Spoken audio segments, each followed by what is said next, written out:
Mayong adlaw mga kabukid. Mao ni ang gabuhaton sa lalaki nga tiki mga kabukid kung gusto sila makiglambigit sa babae nga tiki.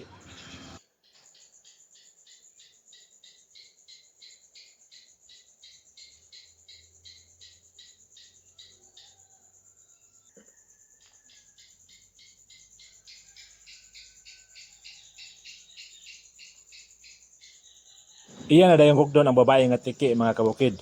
Pag magustuhan siya sa babae nga tiki mga kabukid, mao na nila yun ang mahitabo. Ang ilang paglambigit mga kabukid depende sa panahon o depende sa area. Usahay maabot lang og pipila lamang ka segundo. Usahay maabot pod og isa ka oras kapin mga kabukid.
Kanang pagpaak sa liog sa babae mga kabukid, dili na siya delikado.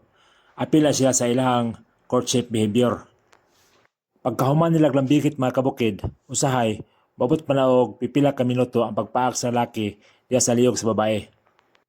Makita na to mga kabukid nga medyo dakog lawas ang lalaki kaysa babae.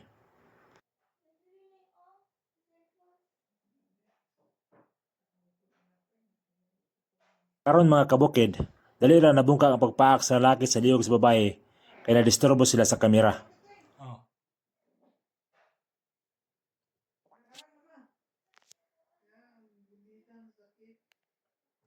Pagkahuman mga kabukid, ma-develop na dayon ang itlog diya sa reproductive tract sa tiki nga gitawag og cloaca.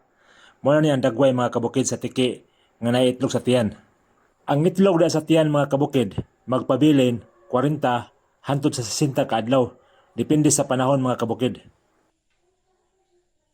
Pag abot anang 40 paingon sa 60 ka adlaw mga kabukid, mangita na siya bangag-bangag dayon mga taguanan para iyang itlogan mga kabukid.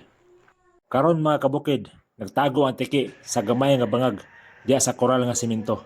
Og nakaitlog yod siya mga kabukid.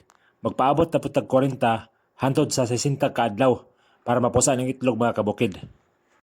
Ang paggawa sa tiki sa itlog mga kabukid, paghatch sa yaha, magdepende yapon sa panahon.